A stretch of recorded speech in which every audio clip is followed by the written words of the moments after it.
But there wasn't any proof in the 1800s. What there was is evidence. There were people who observed that smokers tend to cough more than others, and that coughing people tend to get sick more than others, and that people that tend to cough a lot and get sick a lot, if it becomes a continual habitual thing, they often die of tumors. People did observe things like that even in the 1800s, and there were people who said that smoking is bad for your health.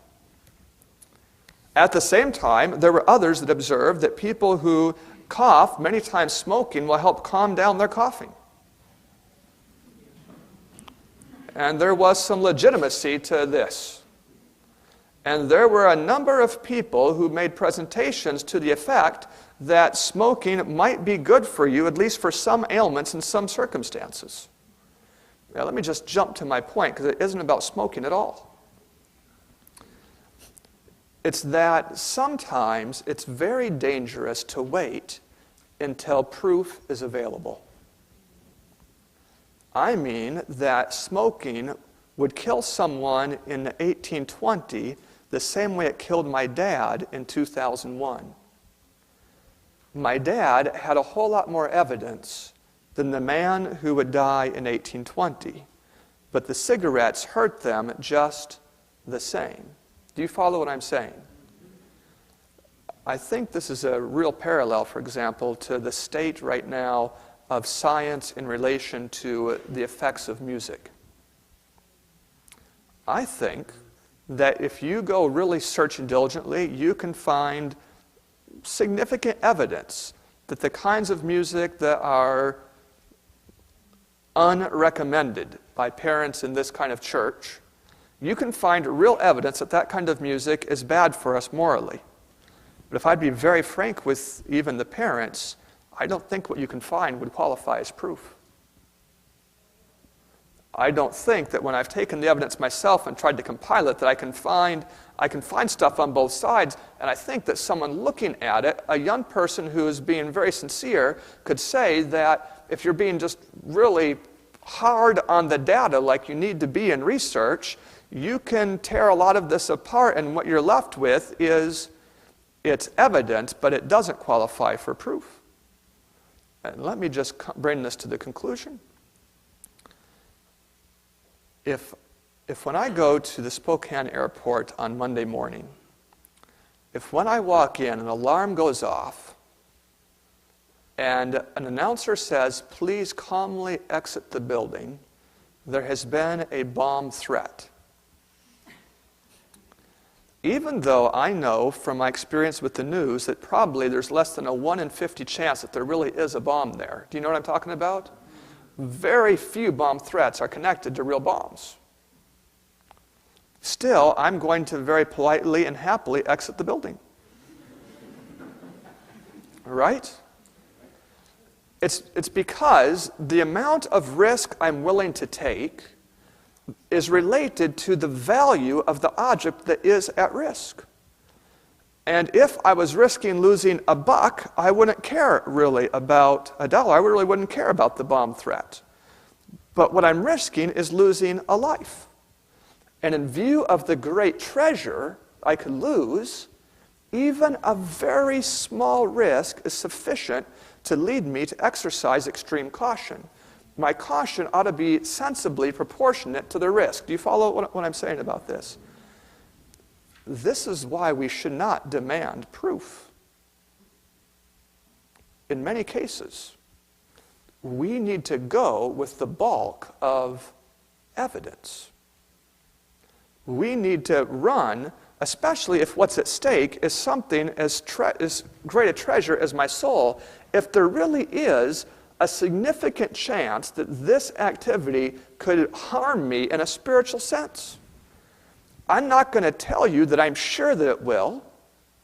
I don't have to preach to you that I'm 100% certain that it will, to, in a very sensible way, say, I'm not going to partake.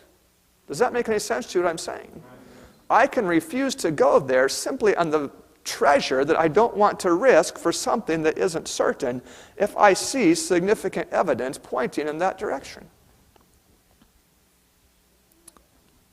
Yeah. So I've talked a little bit about that trick of demanding proof. I think just remember how we started this trick. that many times when do we demand proof? It's when we really don't want to believe, and we just shouldn't let ourselves deceive ourselves that way.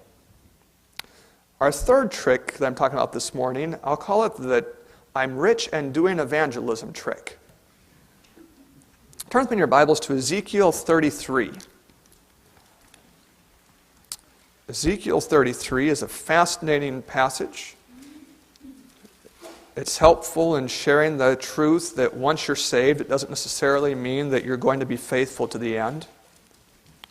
And we want to observe a thought here. Ezekiel 13 and looking at 33 and looking at verse 13.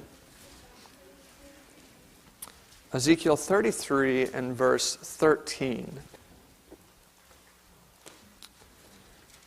When I shall say to the righteous that he shall surely live. If we stop there, I want you to see that this righteous man must be a justified man. He can't be a self-righteous man because that's not the kind of man that Jesus ever says to him, thou shalt surely live.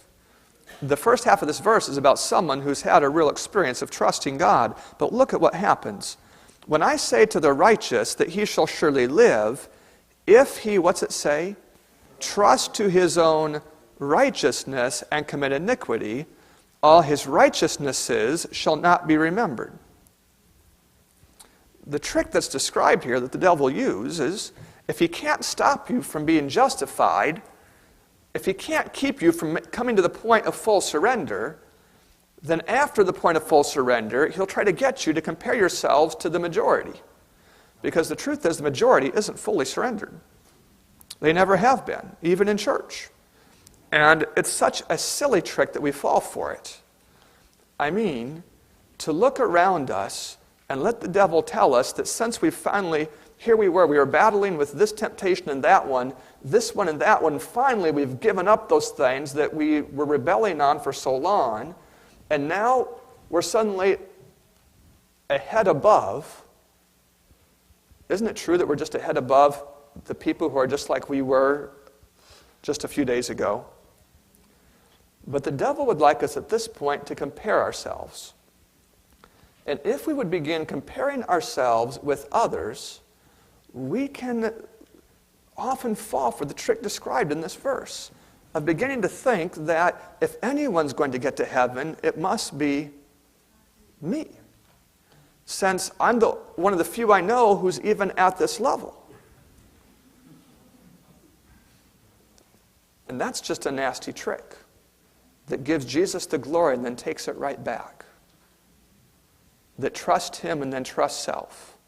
And we shouldn't fall for it. The rich and increase with goods and in need of nothing. Trick. The fourth trick we're talking about is so related in character but not in thought. Look at Luke chapter 18. Oh, I needed helpers for this. Now I know is Miss Sarah in the audience here? Or is she not? Miss Sarah, could you come up here for a minute? You won't have to say anything. You won't have to say a single word. And then is Miss Heather is also here? Is Heather here? Heather, could you come up here for just a minute? I did write down both your names on my notes. I didn't just make this up. I had them here. Heather, could you I need to move a chair for a minute to make this work, right? Heather, could you stand right about here? Yeah, right about there. Did I say Heather? I looked at Sarah and said Heather, but Heather, go ahead. And then Sarah, let me move this chair, and then you're going to stand right in front of it. I'd like you to stand right about there.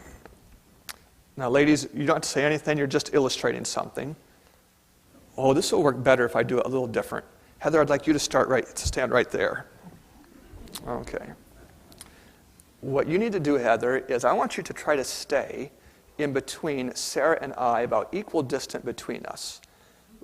So she's not going to move, I'm going to move, and so you'll just have to watch where I am to stay equally between us. Do you understand what you're going to try to do?